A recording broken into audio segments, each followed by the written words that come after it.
No nosso último estudo, onde tivemos aqui, o Senhor nos falou sobre essa luta que há entre a carne e o Espírito Santo.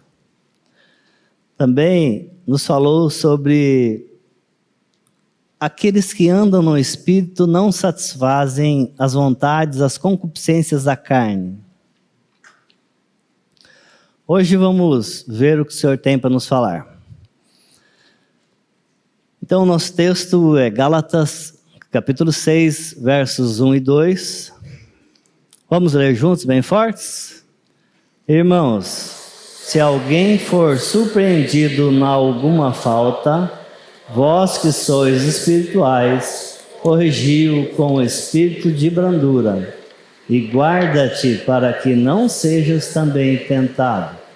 Levai as cargas uns dos outros, e assim cumprireis a lei de Cristo. Pai,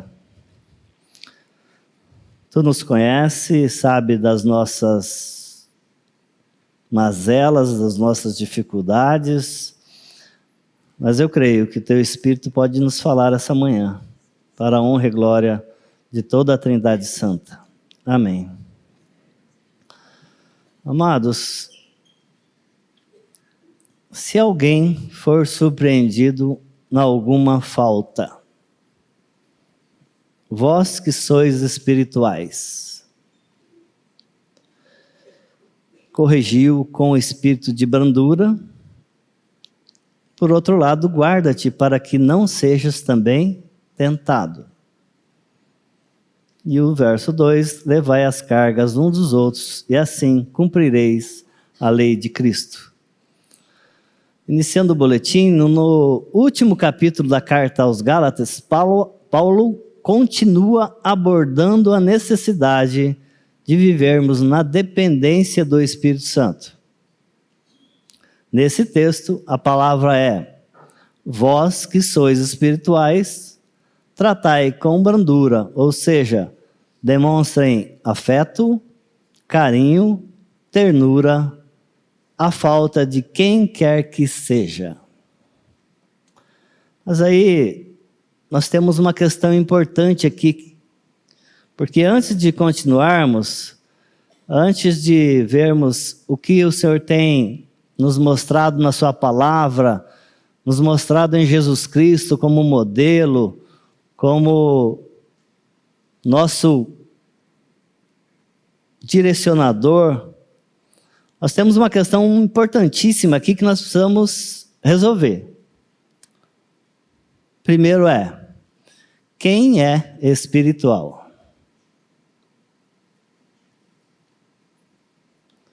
Se eu chegar aqui para o pastor Maurício e perguntar: Maurício, você é espiritual porque você faz muitas coisas, você não para, você prega em todos os lugares, é só convidar que você prega, porque você lê muita Bíblia, porque você faz isso ou faz aquilo?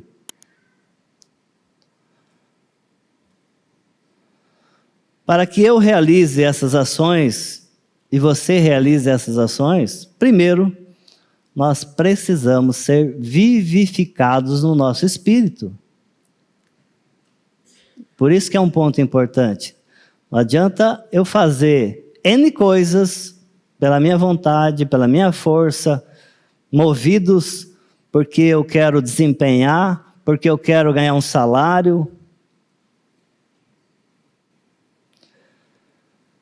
Amados, eu não tenho condições de falar se você é ou não espiritual. Mas a palavra de Deus, vamos abrir a palavra de Deus em João, não está aí no boletim? Vamos pegar a Bíblia no Evangelho de João, capítulo 3, versos 5 a 7, que ele nos fala alguma coisa sobre isso.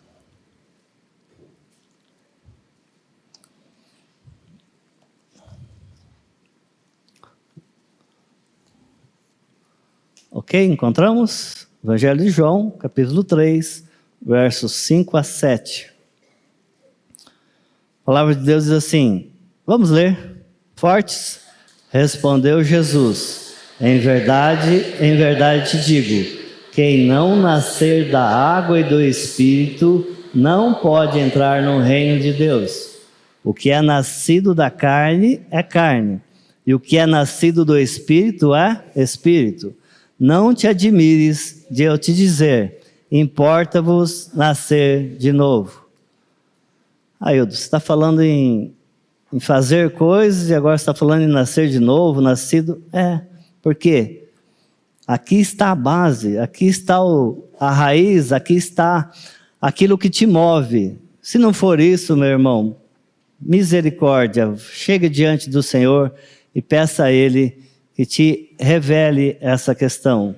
Cristo prometeu e nos deixou o Espírito Santo, tornando-nos espiritualmente vivos. Éramos espiritualmente mortos com a herança de Adão. Então, nós éramos espiritualmente mortos, porque herdamos isso de Adão. Cristo veio, realizou uma obra e nos deu agora a condição de sermos vivificados, sermos vivos novamente, termos esse relacionamento com Deus, para que a partir de então, restaurado a minha relação com Deus, eu possa ter uma relação com meus irmãos. Está claro isso, gente? É importante, porque se não tiver claro isso, e eu não tiver certeza do meu novo nascimento, da minha regeneração, eu não vou conseguir, eu vou cansar, eu vou fazer, mas eu não vou conseguir. E aí, pela graça do Senhor, olha a capa do boletim, que fala sobre a graça soberana. Depois vocês leiam ele todo. Às vezes a gente procura tanta coisa na internet, fora, e aqui em casa, às vezes a gente tem tanta coisa boa que a gente despreza. Mas, dentro desse assunto ainda, no parágrafo 3º, a última linha fala assim: como um morto espiritual pode ter vida espiritual? Como pode? Aí no parágrafo seguinte, pula um no outro, o novo nascimento não é mera resposta humana ao propósito divino, mas um milagre da graça na vivificação de um morto espiritual. Antes de qualquer resposta de um escolhido ao chamado do divino, ele precisa ser vivificado pelo poder da palavra. Aí pula mais um parágrafo, outro.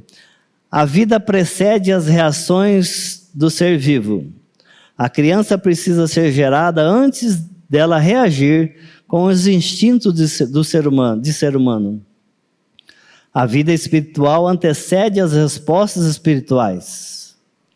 Primeiro, a palavra gera vida espiritual, para que o gerado de novo reaja espiritualmente.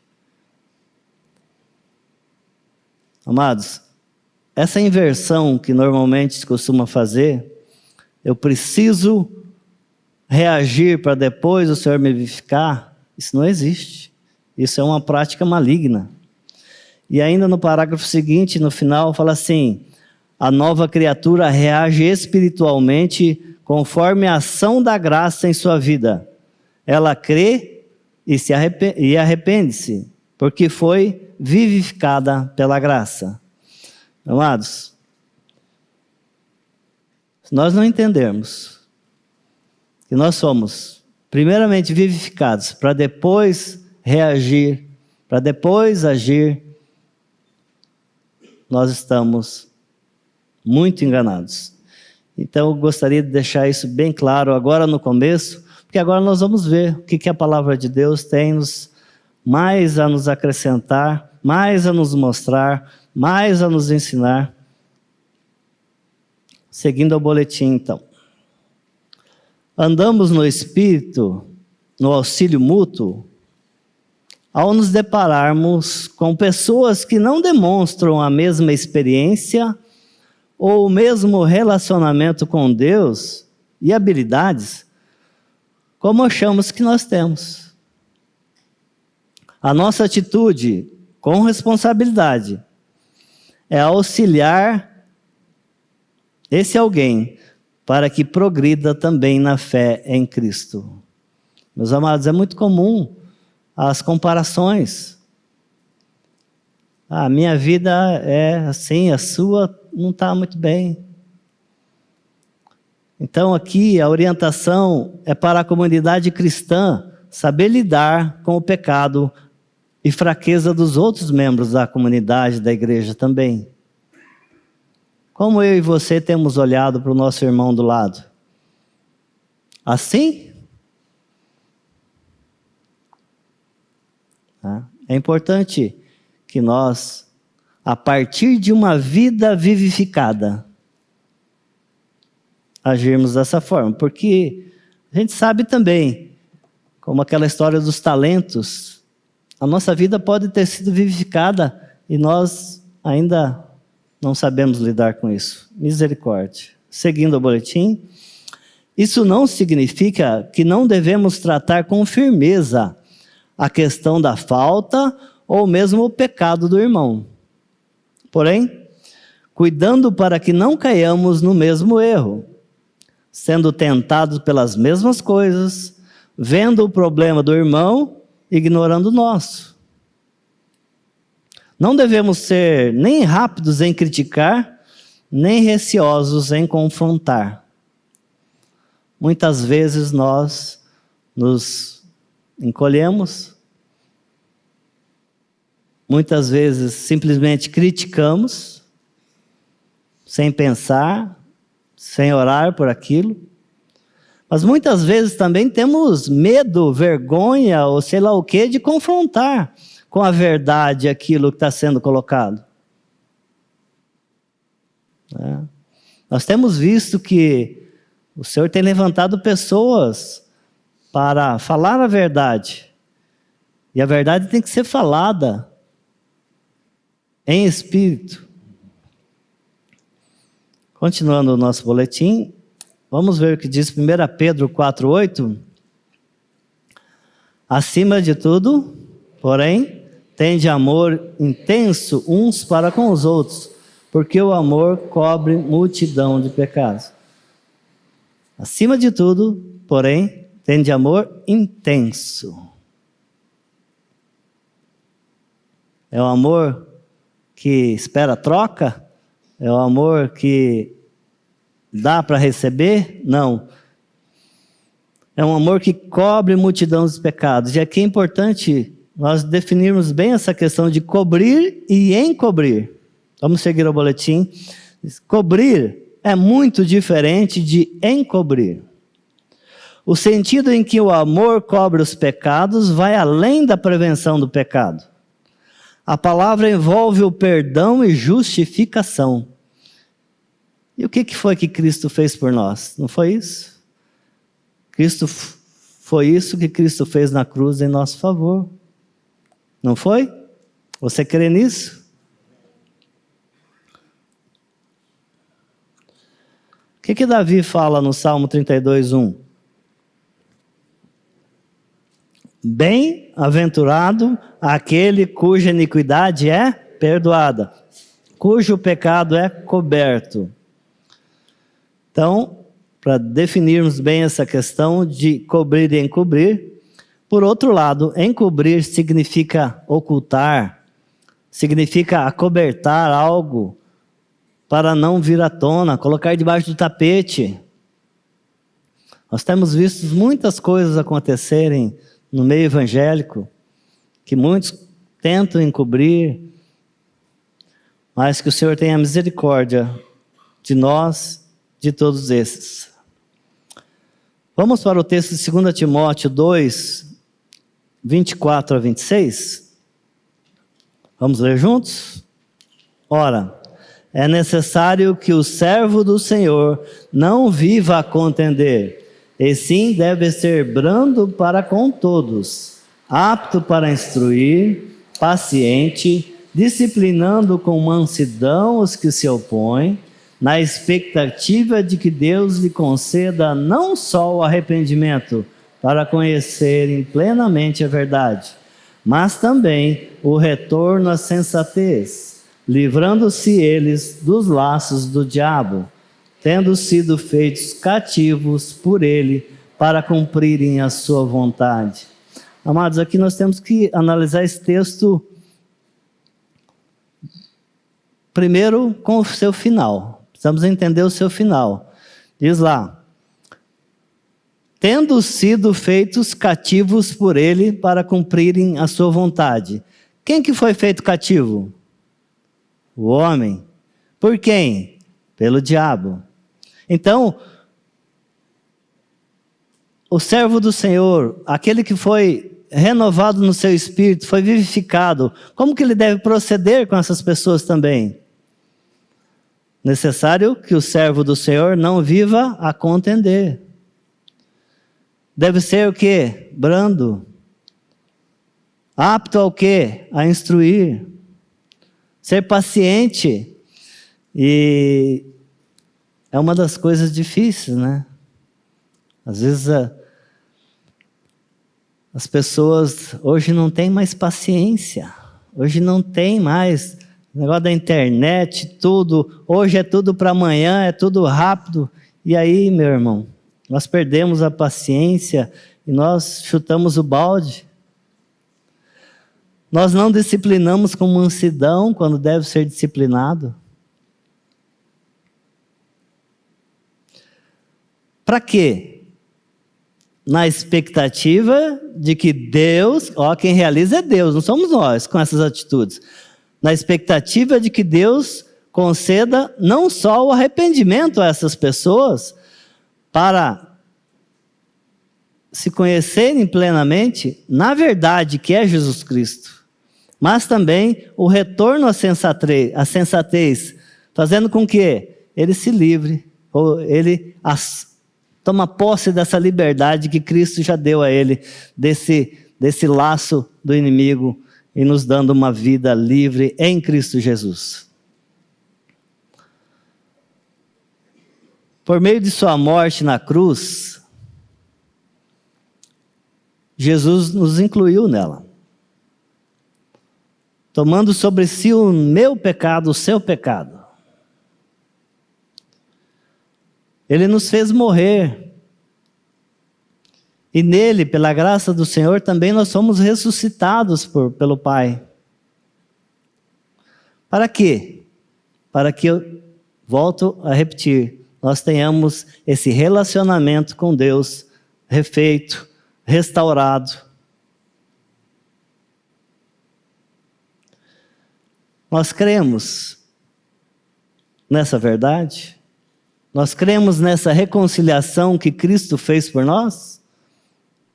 Nós, como igreja, como representantes de Cristo aqui na terra, nós temos nos manifestado conforme essa verdade? A reconciliação é o início de uma vida espiritual verdadeira. Sem reconciliação não há vida espiritual verdadeira, baseada na conexão íntima com o nosso Pai, com o nosso Criador. Voltando ao boletim, o grande objetivo em corrigir é sempre restaurar. Nós tivermos outro objetivo em corrigir, nós estamos errados. O termo grego traduzido para restaurar é katardizo. Esse era o termo usado para pôr no lugar um osso deslocado. Um osso deslocado provoca dor extrema, porque não está mantendo o relacionamento natural para o qual foi projetado com as demais partes do corpo. Quem já teve um osso deslocado ou um osso quebrado aqui, sabe, dói, né? Né, amores?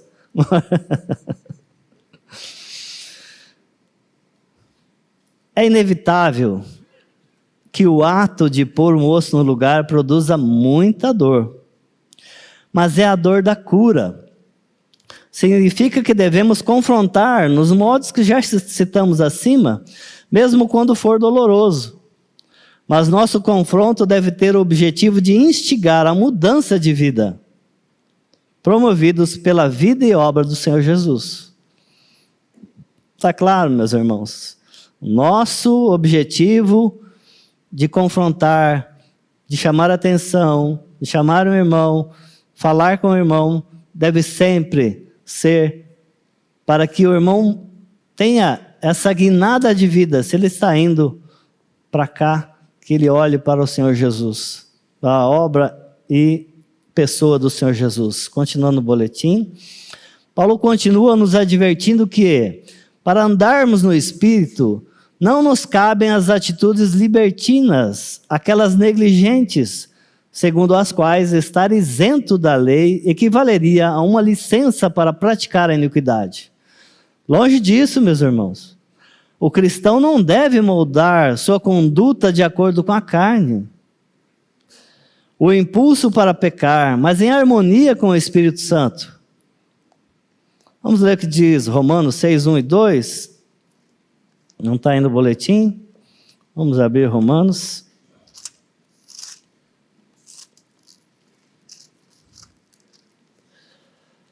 De vez em quando o meu some da Bíblia, não sei se vocês assim também. Romanos 6, 1 e 2. O que diz Romanos 6, 1 e 2 na área aí? Podemos ler? Que diremos, pois? Permaneceremos no pecado para que seja a graça mais abundante? De modo nenhum. Como viveremos ainda no pecado, nós os que para ele morremos? Então, como já foi falado aqui muitas vezes, o pecado na vida do cristão é um acidente. E a vida vivificada, logo depois do pecado, vai ser chamado, vai ser tratado, vai ser liberto. Não que não peque mais, não é isso. Todos nós ainda, enquanto estamos aqui nessa terra, estamos sujeitos ao pecado. Mas o nosso espírito já foi vivificado pela graça do Senhor. Agora a nossa alma está sendo tratada e o nosso corpo será tratado também. Além disso, cumpre-lhe ajudar amorosamente os seus semelhantes, sobretudo os irmãos da fé.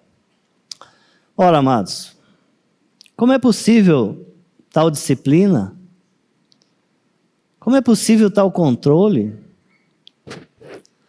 A revelação é que leva o irmão a ter a sensatez de se perceber no pecado. Como eu posso ser usado para que o Senhor trate do meu irmão no pecado? Reconhecer seu erro, suplicando a misericórdia do Senhor, é a verdade que liberta verdadeiramente e definitivamente. Quem é essa verdade? É Jesus Cristo.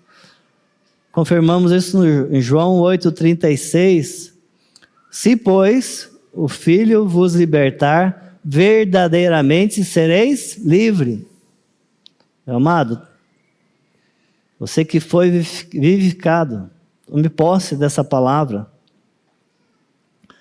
Para aqueles que ainda têm alguma dúvida, a gente já fala com você também. Continuando no boletim, a Bíblia é muito clara. Somente em Cristo e na dependência do Espírito é que de fato temos essa condição. Na cruz o nosso velho homem foi aniquilado. Jesus nos incluiu na sua morte, sepultamento, e ao terceiro dia fomos ressuscitados em novidade de vida. Ildo, você está falando isso de novo? Nós precisamos falar isso de novo. Falar, porque infelizmente ainda temos pessoas que não creram nisso. E a palavra fala em Romanos 6,4, vamos ler juntos? Fomos, pois, sepultados com ele na morte pelo batismo, para que, como Cristo foi ressuscitado dentre os mortos, pela glória do Pai, assim também andemos nós em novidade de vida. É simples, amado. É simples, mas é profundo. Nós fomos, a palavra aqui diz que já fomos batizados na sua morte. Não é batizados aqui nas águas, E nós aqui, 2 vezes ao ano, temos o batismo aqui, porque o batismo também é importante. É um testemunho daquele que foi vivificado, que foi batizado em Cristo, para a comunidade, para os irmãos e para aqueles também que não creem. Mas nós também fomos ressuscitados com Ele em vida, em uma vida nova, para que, agora vivificados, podemos ter um relacionamento, temos uma intimidade naquilo, no amor, na graça e na misericórdia do nosso Deus. E aqui, quero repetir isso, para você que ainda não tem esse discernimento, que você ainda não tem essa paz, que excede todo o entendimento, da obra regeneradora que Cristo fez por mim e por você. Você que ainda não crê no seu novo nascimento,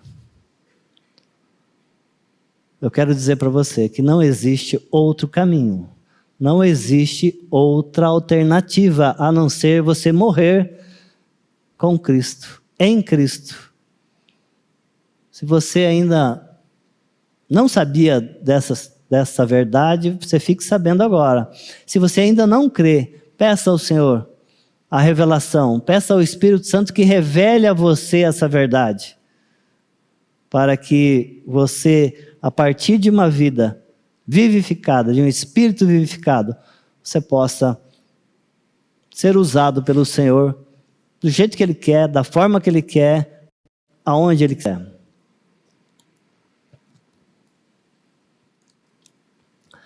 Voltamos ao boletim.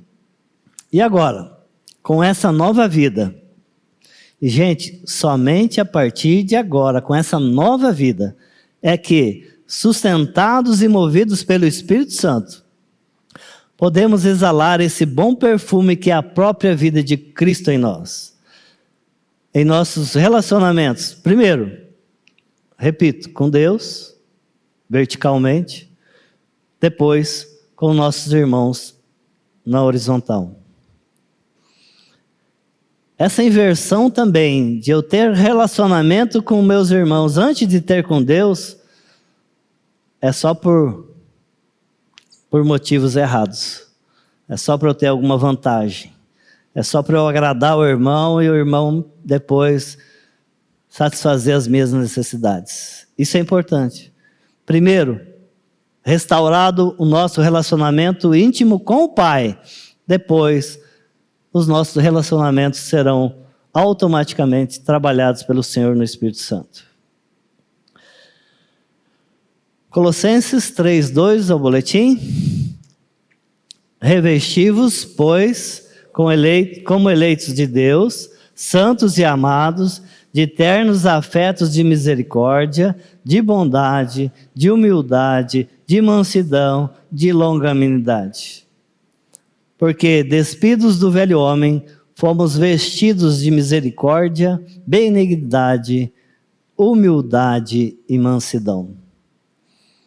Meus amados, é impossível, sem o revestimento do Espírito Santo, sem uma nova vida em Cristo Jesus, nós produzirmos isso aqui. Até um certo ponto a gente pode até produzir, mas é para satisfazer o nosso ego, é para levar vantagem em alguma coisa, é para demonstrar que eu sou bonzinho para você, depois eu vou cobrar alguma coisa de você. Então, muito cuidado com isso.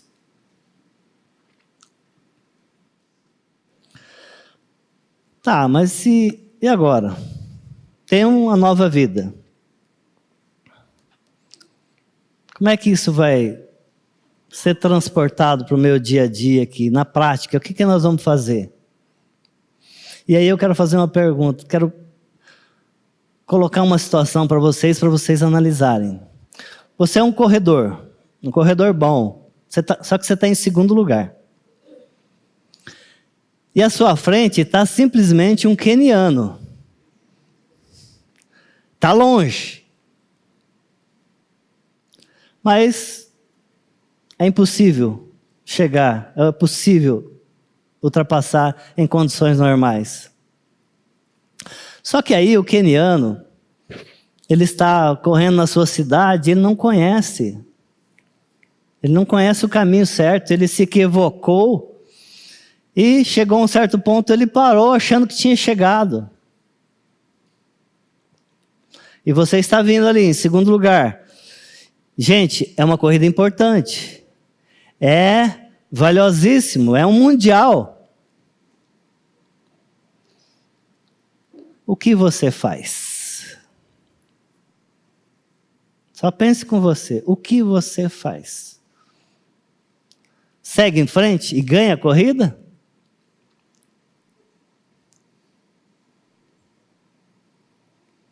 Interessante, né? Pois bem, isso aconteceu na Espanha, onde um corredor chamado, em 2012, um corredor chamado Ivan Fernandes, ele estava correndo, ele estava em segundo lugar, e o queniano Abel Mutai estava à sua frente, muito à frente, e aconteceu isso. O queniano chegou numa situação lá, ele se perdeu e achou que tinha acabado a corrida. Estava até comemorando. Aí o espanhol começou a gritar com ele de longe. Só que o cara não entendia espanhol, não deu certo a comunicação ali. E ele estava envolvido ali, eufórico já porque tinha ganho a corrida. O que o espanhol fez? Chegou, pegou no braço dele e o dirigiu até o final. A imprensa veio tudo em cima dele e falou, o que você fez? Você podia ter ganho a corrida. E aí esse espanhol, o que falou? Qual seria o meu mérito de ter ganho essa corrida?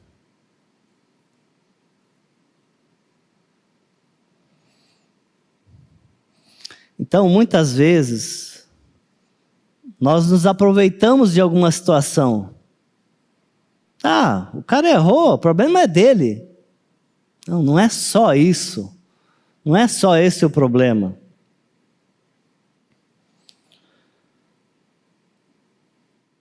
A imprensa, então, nossa, você podia ter ganho o prêmio, você podia ter ganho a medalha, você podia... Mas qual é o mérito dessa vitória? E mais,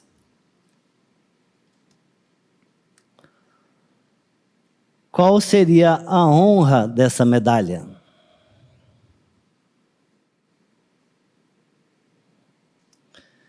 E para acabar de vez com o pessoal, falou assim, o que minha mãe acharia dessa minha atitude?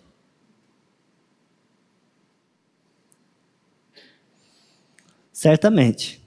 Ele teve uma instrução na sua casa. Ele teve uma instrução cristã na sua casa, onde os princípios da vida cristã estavam nele. Então, que isso sirva de exemplo para nós. No nosso dia a dia. No trânsito. Esse cara... Né? Mas, gente... O que vale um segundo a mais? Talvez o Senhor está te livrando de alguma coisa ali na frente. Dê glórias a Deus por aquele problema. Dê glórias a Deus por aquele irmão que está andando mais devagar na vida cristã. Pensemos nisso como filhos, como comunidade que representa Jesus Cristo aqui nessa terra. Se você é um cristão, você representa Jesus Cristo aqui nessa terra. Como você e eu estamos representando Jesus Cristo aqui nessa terra?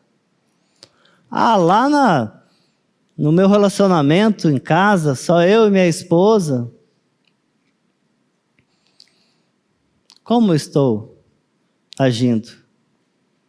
Ninguém vai ver, o pastor não vai ver. E se a minha esposa falar para o pastor, ela vai ter em casa. Então, mas e de Deus? E do Senhor? Nós estamos escondendo? Para, gente, vamos parar de fingir um cristianismo que só está nos enganando. Voltamos ao boletim. Voltando ao final do texto de Gálatas 6:1, a orientação é guardar-se para não cair no mesmo erro. Reforçado em 1 Coríntios 10:12. O que diz? Aquele, pois que pensa estar em pé, veja que não caia. Paulo fala nesse texto aos Coríntios, e hoje precisamos considerar isso, sobre estar cheios de orgulho quando nos achamos fortes. Devemos observar de quem vem a nossa força. A autoconfiança e a autossuficiência terminam em grande queda. A autossuficiência e a autoconfiança. Sabe aquela história? Quanto maior o cara, maior o tombo. Mais ou menos assim. Quanto mais eu me acho, quanto mais eu me inflamo, o tombo vai ser maior. Misericórdia. Continuando, o cristão andando no Espírito não só é santificado, como também abençoa as pessoas que toca.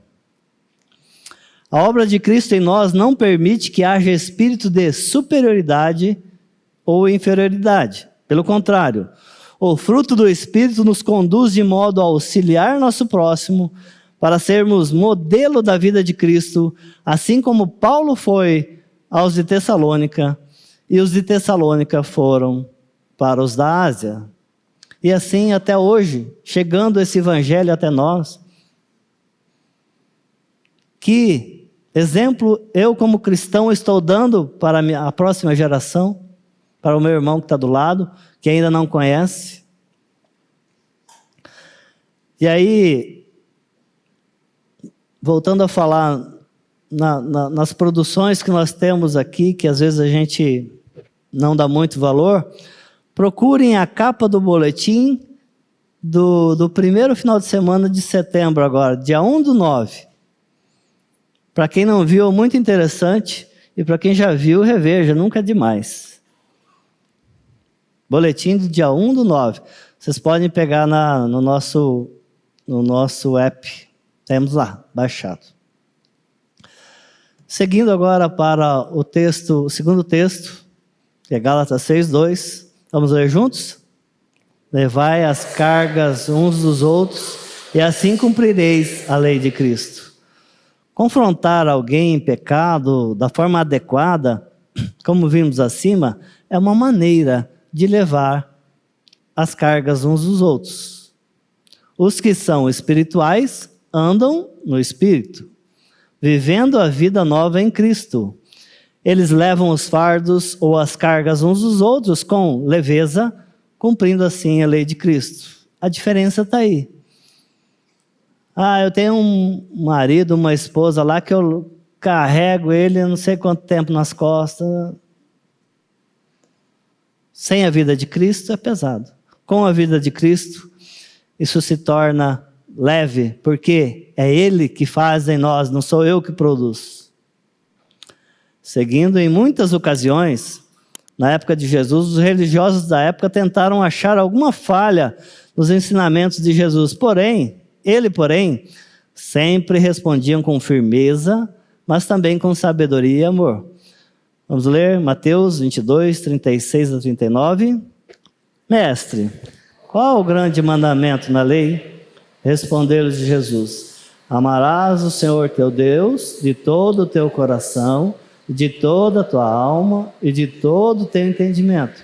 Esse é o grande e primeiro mandamento. E o segundo, semelhante a este, é amarás o teu próximo como a ti mesmo. A sequência é aqui, depois aqui. É a cruz. Não temos outra alternativa fora da cruz de Cristo. Por que a lei de amar a Deus e ao próximo seria a lei de Cristo? porque somente Cristo é o nosso exemplo máximo e insuperável desse amor. Embora toda a lei do Antigo Testamento pudesse ser resumida em amar, a ação de obediência de Cristo ao Pai, de se fazer um de nós, morrer na cruz, torna-se a corporificação suprema desse amor. E o Senhor deixou isso como exemplo para nós. Eu fiz. Agora, deixo o Espírito em vocês para vocês fazerem também. Na obra de Cristo na cruz, vemos a graça de Deus. O Pai envia seu próprio Filho como último Adão. Ele assim o faz para cumprir a lei em nosso favor, satisfazendo assim a exigência pelo pecado, a morte. De bom grado, oferece a si mesmo como perfeito cordeiro de sacrifício, para que a penalidade que deveria cair sobre mim e sobre você, sobre ele fosse cravada. Amados, essa é a obra de Cristo. É para isso que ele veio, para esse momento que ele veio. Ao olharmos para tão grande atitude, para a sua vida aqui na terra, temos um modelo de vida que deveríamos levar, considerando os nossos irmãos em Cristo e ainda aqueles a quem ele mesmo não se revelou. Muitas pessoas ainda não conhecem a Cristo e podem ser pessoas que o Pai deu a Jesus. Cabe a nós, como cristãos, como vivificados, como igreja, testemunhar disso para até que ele venha e o Espírito o vivifique também. Como está a nossa consideração para com o outro? Como está o meu relacionamento? E aí indico também a você que veja no canal Vale Estreito, com o título Relacionamento Descartáveis. Muito interessante. Palavra que o pastor Lênio nos fala. Vale Estreito, relacionamentos descartáveis. Hoje, eu me relaciono simplesmente porque preciso de alguma coisa? Ou eu me relaciono com você porque a vida de Cristo em mim testifica, o seu Espírito testifica no meu espírito, e eu tenho um relacionamento para que nós possamos ter comunhão como filhos, como igreja? Em Gálatas 6:2, Paulo traz um alerta aos cristãos que estavam sendo induzidos pelos doutores da lei a se sujeitarem à lei de Moisés, carregando exigências escritas como jugo, um fardo, obedecendo à lei cerimonial judaica. Atos 15:10, vamos ler? Agora, pois, por que tentais a Deus, pondo sobre a cerviz dos discípulos um jugo que nem nossos pais puderam suportar, nem nós? Pega, já que estamos aí perto de Atos, Romanos, vamos pegar o 15:11. Atos 15:11.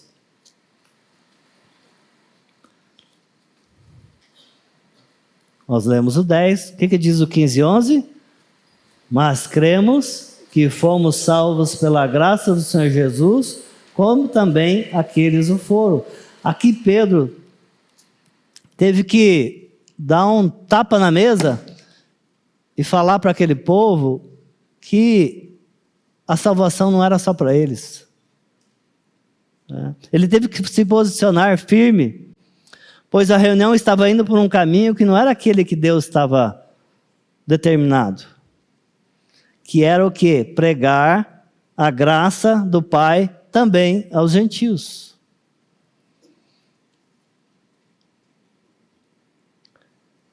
Amados, continuando o boletim, aquele que está em Cristo anda no Espírito.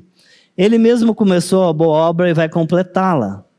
Nesse processo, o caráter de Cristo está sendo moldado em nós. Isso diz respeito a amar a Deus e ao próximo. É o que Paulo nos exorta em Efésios 5:2. Vamos ler? E andai em amor, como também Cristo nos amou e se entregou a si mesmo por nós, como oferta e sacrifício a Deus em aroma suave. Por essa obediência, por esse amor sacrificial de Cristo, agora podemos suportar os fardos, as cargas uns dos outros, pois o amor de Cristo nos constrange, de tal forma de que agora o fazemos motivados por graça, misericórdia e amor. É muito diferente fazermos pelo motivo errado. Seguindo, os cristãos precisam ter consciência que vivem em dois mundos ao mesmo tempo. O mundo aqui na terra e uma vida entronizada. A carta aos Hebreus, principalmente no capítulo 10, fala-nos sobre tudo o que Cristo fez para nos transportar para uma vida entronizada nele. Ao mesmo tempo, incentiva-nos a sermos prestativos e gentis uns para com os outros, em fazer o bem, carregando os fardos uns dos outros. A nova vida em Cristo revela o plano de Deus para a igreja, representar fielmente a Cristo sobre a terra, sua graça e sua glória repleta de verdade. Meus amados, vamos ler juntos essa oração que Jesus Cristo fez, que está em João 17, 20 a 23. Vamos ler bem devagar e prestando atenção no que nós estamos lendo. Não rogo somente por esses, mas também por aqueles que vierem a crer em mim, por intermédio da sua palavra, a fim de que todos sejam um, como és tu, ó Pai, em mim e eu em ti, também sejam ele em nós, para que o mundo creia que tu me enviastes. Eu lhes tenho transmitido a glória que me tens dado, para que sejam um, como nós o somos, eu neles e tu em mim, a fim de que sejam aperfeiçoados na unidade, para que o mundo conheça que tu me enviaste e os amaste, como também amaste a mim. Olha que oração que o Senhor Jesus fez, por mim e por você. Jesus ora para que os seus seguidores se caracterizem por um amor tão profundo, que a comunidade de fé seja tão unida quanto ele com o Pai.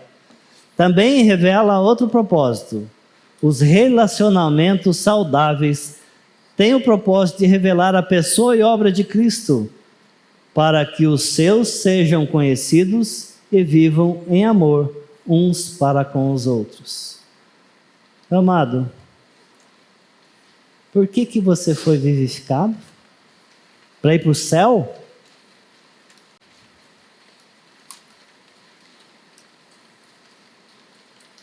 Como você e eu estamos andando no auxílio mútuo?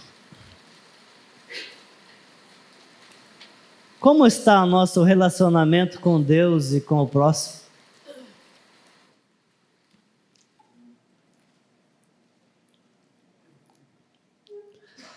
Pai, continua revelando Cristo aos seus. Continua nos movendo pelo seu Santo Espírito, para que tenhamos intimidade contigo, para que tenhamos um relacionamento sadio com os nossos irmãos e com aquelas pessoas ainda que Cristo não se revelou. Continua fazendo isso, Pai, para a glória da Trindade Santa. Em nome de Jesus Cristo. Amém.